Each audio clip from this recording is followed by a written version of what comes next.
तो 168th chapter को ख़त्म हुए लगभग 2 हफ्ते हो जाएंगे। 2-3 दिन में न्यू चैप्टर भी आ जाएगा। पर बहुत दिनों से मैं इस टॉपिक पर वीडियो बनाना भी चाहता था, टाइम नहीं मिला, भी एग्जामिनेशन चल रहे हैं, तो मैं बात करना चाहता हूँ इसके बारे में। तो बात करते हैं। तो जो मेन इसका जो मुद्दा है या फिर जो भी है कि गारो जो है वो साइतामा के सीरियसपन से आखिर डेड क्यों नहीं बना, कि उसके पहले जो भी उससे फाइट किए, साइतामा से जो भी फाइट किए, और अगर साइतामा ने सीरियस मूव यूज किया है तो प्रॉब्ली ऑब्लिटरेट हो चुके हैं या फिर वो डेड हो चुके हैं जो भी हुआ उसके साथ। तो गारो, हाँ ऑफकोर्स हम जानते हैं कि गारो को गॉड्स की पावर मिली थी, तो उससे वो थोड़ा सा मतलब हाई गया था, वो बहुत ज़्यादा पावरफुल हो गया था। बट साइतामा की बात चल रही है, उसकी सीरियस मूव की बात चल रही है। तो जो सबसे मेन रीज़न आता है कि आखिर साइतामा के सीरियस पंच से गारो को कुछ नहीं हुआ, तो वो है स्टेक्स का।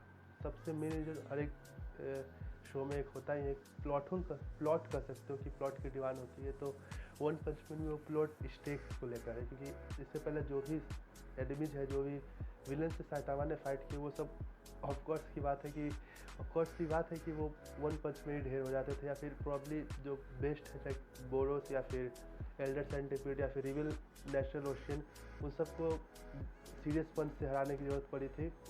Speed of sound sonic count नहीं आएगा, तो उन सबको सीरियस पंच से हराने की ज़रूरत पड़ी थी। और जब गारो आया था सामने, तो उस पर भी साइतामा ने जो मॉन्स्टर फॉर्म था उसका, उस पर भी सिर्फ साइतामा ने एक सीरियस मूव यूज़ किया था, जो कि था कॉन्जिक्यूटिव नॉर्मल पंचेज, जो कि ओवरवेलमिंग था मॉन्स्टर गारो के लिए ऑफकोर्स।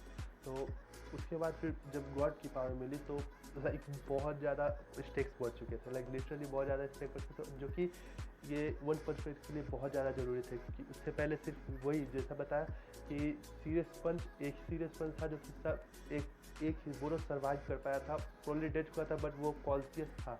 लेकिन उसके दो अलावा जो भी थे, इविल नेचुरल ओशियन और एल्डर सेंटिपिड, वो सब डेड हो चुके। तो स्टोरी अभी ऐसे पॉइंट पे पहुंच गई थी जहाँ पर कोई एक ऐसा विलन चाहिए था जो कि एंड गेम की ओर, लाइक सीरीज के एंड की ओर ले जा सके। अभी सीरीज प्रॉब्ली एंड तो नहीं होने वाली है, बट उसको सेट कर सके, और वो विलन के रूप में गारो आया।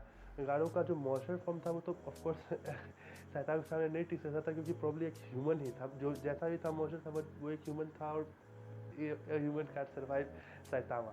तो उसे गॉड का जो था स्टेक लगाना पड़ा गारो के ऊपर, ताकि जो साइतामा का है और सीरीज का है स्टेक्स बढ़ सके।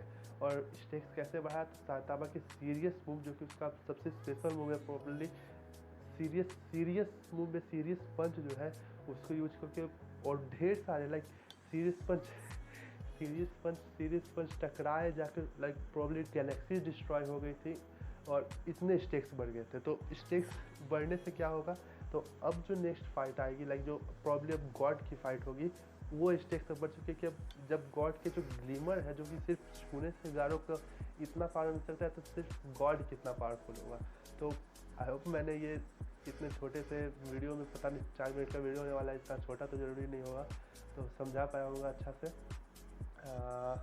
तो हाँ, मेन यही रीज़न है कि स्टेक्स या फिर इल्यूजन ऑफ स्टेक्स कर सकते, क्योंकि हाँ सीरीज के एंड में भी साइतामा तो हारेगा तो नहीं, प्रॉब्लम जो भी होगा हारेगा नहीं। And probably next video checkout करना 3 तारीख को आ जाएगा, चैप्टर 3 तारीख को आ रहा है, इंडियन टाइम के हिसाब से 3 तारीख को चैप्टर आ रहा है। तो मैं लाइव रिएक्शन तो नहीं कर पाऊँगा, और फिर भी जो भी होगा 10 से 11 बजे तक वीडियो आ जाएगा। चलते हैं, बाय।